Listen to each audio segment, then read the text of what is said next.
con el dólar a Más 40. de 1.900 millones. Por eso.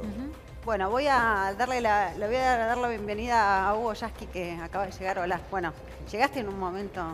¿Qué tal? Bueno. Gracias por venir. No, gracias a vos por la invitación. Bueno, el día después de los anuncios. Y creo que es profundizar la política que está causando tanto daño a los sectores populares, a los trabajadores, a los jubilados. Este es un gobierno que privilegió a los sectores del poder económico y sobre todo al sector financiero. Le regalaron una montaña de dinero enorme, de divisas, a los fondos buitres de entrada. Fueron dispensiosos en la política de favorecer al complejo sojero, a las mineras, a los grandes dueños de las energéticas. Y creo que todo eso llevó a esta crisis. Es decir, hoy lo escuchaba a Bonelli decir que la crisis esta la había generado por la propia política del macrismo.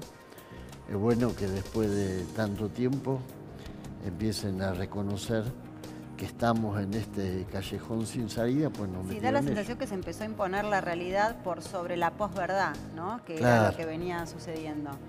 El discurso ese que atribuía toda la pesadilla. Y creo que estamos tocando entrando en una zona de turbulencia que empieza a mostrar lo más doloroso, que es el hambre de la gente. Creo que lo que pasó hoy en Roque Sáenz Peña, Chaco, el asesinato de un pibe de 13 años, gente que iba en busca de alimentos. Hoy escuchaba un audio que estuvo dando vuelta en las redes sociales de alguien que describía simplemente el hecho que la gente no tiene para comer. ¿De cómo se contiene eso? Porque ahora ese es el escenario. Ahora, ¿cómo se atiende esa situación? Hay un proyecto de emergencia alimentaria en el Congreso, pero ¿eso alcanza, es suficiente para contener esa? Yo creo que no, porque esto es como un dominó, es decir, como un efecto dominó. Cuando los sectores asalariados empiezan a tener dificultades para llegar a fin de mes. Esto también pasa. Y son trabajadores formales. Tenés los trabajadores que están en negro, que viven de changa, que empiezan a tener dificultades para llegar al final del día. Es decir, hay una cantidad de trabajo de la economía de subsistencia en negro que desaparece de manera arrasadora. Y esa gente que tenía un trabajo en negro, que vivía de una changa, que subsistía con lo justo, hoy deja de tener para subsistir. Entonces creo que eso es muy difícil resolverlo. Claro, eso digo, ¿cómo se contiene? Porque además me imagino yo que eso tampoco va a ser de un día para el otro, ¿no es? Bueno, a partir de ahora esta situación La única manera sería garantizando recursos para que en cada territorio, me refiero por ejemplo a los municipios, estén en condiciones de hacer lo que hoy están haciendo muchos intendentes. Conozco varios intendentes que me dicen estamos repartiendo directamente alimentos. O sea, la urgencia, lo número uno es ahora el hambre. Y la UCA dio una cifra, todos dicen que conservadora, de 1.700.000 hambrientos.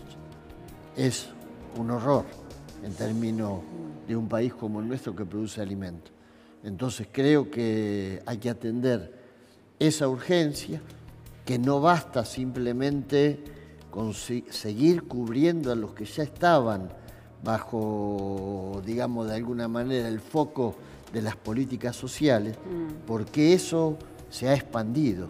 Sí, Vidal les dio 5.000 pesos, creo, ahora para los comedores. Sí, yo creo que eso es absolutamente insuficiente. Creo que hay que generar una política además que cubra las necesidades de todo el territorio nacional, y que lo peor que se puede hacer es pensar que esto se resuelve reprimiendo a los balazos. Me parece una bestialidad que los más inocentes en esta historia. Porque si acá el hombre este que se fue enojado. Si acá hay alguien que no carga con ninguna culpa ni tiene que hacer ninguna mea culpa, es ese que está en la absoluta desprotección, a la intemperie absolutamente, y hoy está pasando hambre. ¿Usted cree que el gobierno, de alguna manera, lo decían acá, lo decía Daniel Arroyo, y se está tratando de tapar el sol con las manos, con una mano? Y yo creo que sí, porque son, digamos, las políticas focalizadas del gobierno, digamos, estaban de alguna manera dimensionadas en función de un país que no tenía una explosión de hambre como la que tenemos ahora. Esto en 2 meses se convirtió en otro país. Pero ahora, ¿usted cree que el gobierno no ve la realidad, como algunos acá sostienen, o en realidad esta era la construcción de la realidad que querían? Es una realidad que algún gobierno, pienso yo, puede querer un gobierno, un país con hambre.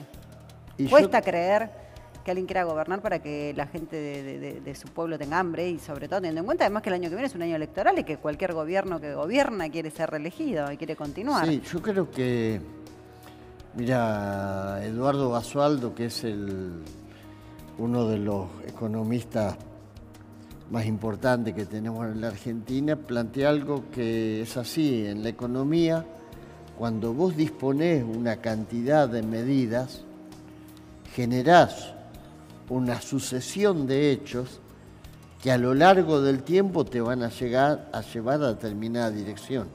El gobierno sabía, cuando generó las políticas que generó, con el aumento de las tarifas, la fuga de capitales, el pago generoso que le hizo, entre comillas, a los fondos buitres, la eliminación de las retenciones, los impuestos a los sectores de mayor poder adquisitivo, que también le fueron eliminados. Sabía que todo eso iba a generar una sucesión de hechos que desembocaba en una mayor desigualdad, en mayor niveles de pobreza. Es probable que no haya tenido la dimensión exacta de la profundidad de la pobreza y de la penuria social que iba a desatar. O sea, usted dice que esto es un plan, entonces. Esto es un plan. Este era el plan del gobierno. Sí, por supuesto. Es un plan del mismo modo que es un plan, y sigue estando por lo menos en la hoja de ruta del gobierno, la reforma laboral, la eliminación de la justicia laboral, la eliminación del Ministerio de Trabajo. Eso forma parte de una decisión de convertir a la Argentina, que es un país todavía típico en relación con el resto de América Latina, en lo mismo que es México, que es Colombia, que es Perú.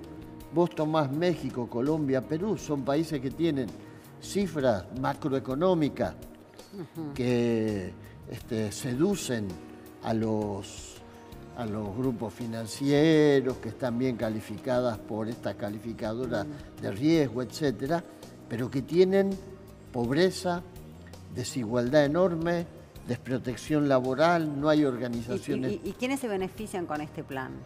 Los dueños del capital financiero, los dueños de las compañías energéticas, los dueños de los pulsojeros, los dueños de las grandes mineras y pocos más. Es decir, es un plan para beneficiar a 1.000, 2.000 familias quizá en el país.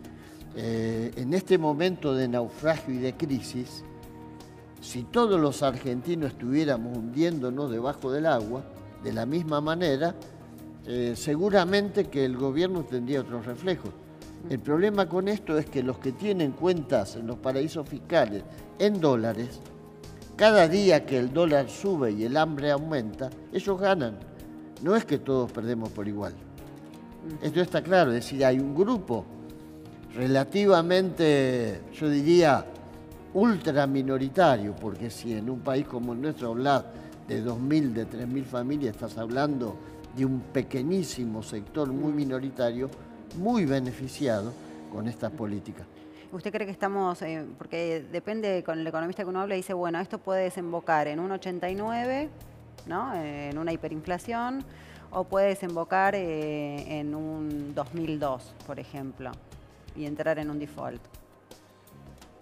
Y yo creo que por el... O las dos cosas, puede ser una combinación. Sí, puede ser, o sea... Y eso desemboca en un 2018. Yo creo que desemboca en algo que no conocemos, porque nunca... En el 2018.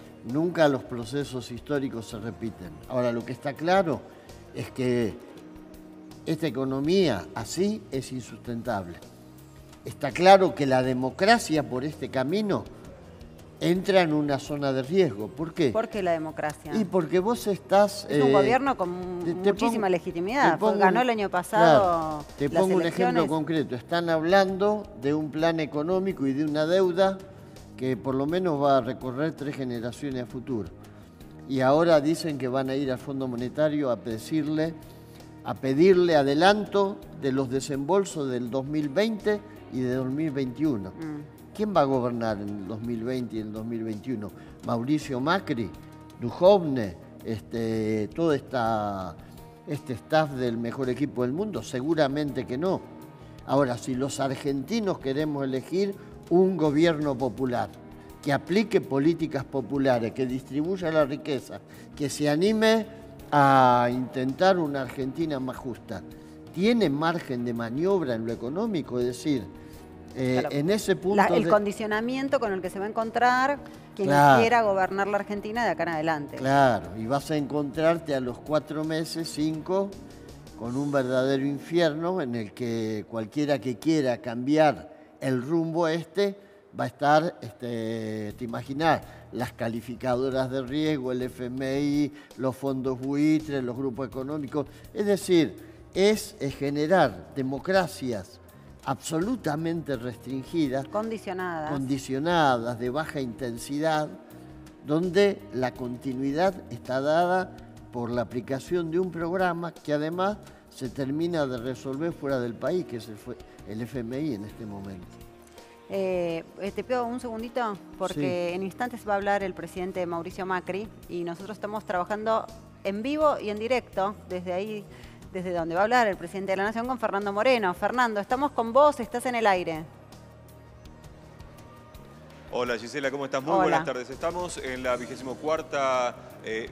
buenas tardes. Decíamos en la Conferencia Industrial Argentina, en este caso el lema es Nuevos enfoques para un futuro productivo, en donde han disertado una gran cantidad de empresarios, en un total de algo así como 70 empresas que han participado de alguna manera de esta reunión. Se lo está esperando, como vos decías, al presidente de la Nación, que de un momento a otro estará por llegar. Hace aproximadamente 20 minutos que partió de la Casa de Gobierno, así que esto nos hace prever que en cualquier momento estará llegando a este lugar para dar cierre justamente a esta nueva edición de la Unión Industrial Argentina que, como decíamos, ha elegido para este año nuevos enfoques para un futuro productivo. Como decíamos, una gran cantidad de personas que han tomado la palabra, que han disertado de alguna manera y han planteado el futuro, cómo va a ser para estas empresas que operan en la Argentina, ya sea producción nacional, ya sea para las multinacionales. Bien, Fernando, estamos atentos a tu llamado porque debe ser inminente la llegada del presidente de la Nación, que claro, están todas las miradas puestas ahí. No le ha ido muy bien al presidente cuando habló,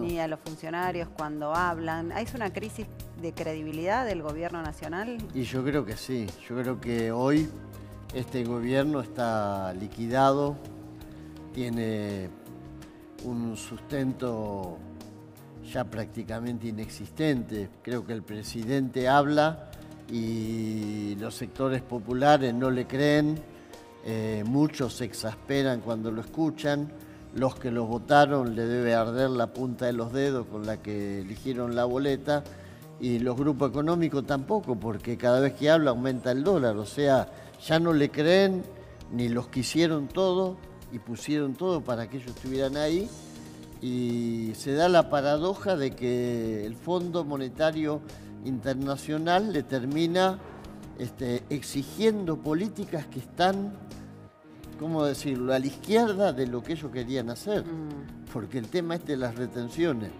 que no sé quién era el hombre que estaba acá, ¿quién era? Dardo Chiesa. Dardo Chiesa. Estaba muy exasperado, pero realmente Es increíble que en un país como este, los grandes productores, los que tienen tierra, los que generan riqueza, se nieguen a pagar impuestos. Es una Claro, lo que cosa pasa es uno que no lo que puede decía era que creer. les mintieron, porque les habían prometido una cosa Claro. e hicieron otra. Pero imagínate los que le dijeron pobreza cero. Mm. Hoy ese pibe muy pobre dejó de Usted- tener usted hambre está diciendo- gracias a un balazo de la policía. O sea, usted está diciendo que es un gobierno mentiroso. Pero absolutamente, es decir, eso no, y ni siquiera es un juicio de valor, o sea, objetivamente, si vos dijiste pobreza cero, si dijiste que lo que estaba bien había que cuidarlo y dejar que siguiera, si dijiste que no iba a haber un dólar a 20 pesos y que no iba a haber inflación y que en un día resolvíamos el problema de la inflación, evidentemente mentiste sistemáticamente y lo hiciste a sabiendas de que con la política que vos ibas a aplicar eso era imposible de garantizar. ¿Cómo tomó el anuncio de la modificación del gabinete y la desaparición del Ministerio de Trabajo y el Ministerio de Salud? Y es como la fantasía erótica de la derecha argentina, es decir, volver a la Argentina preperonista, pegar un salto hacia atrás y, como decía, creo que era Jauretche, volver al país en el que las vacas tenían ministerio y las personas no.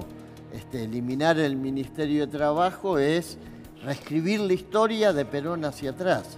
Y eliminar el Ministerio de Salud realmente hoy es un acto, en términos de política de Estado, un acto criminal. Te pido que te quedes un segundito.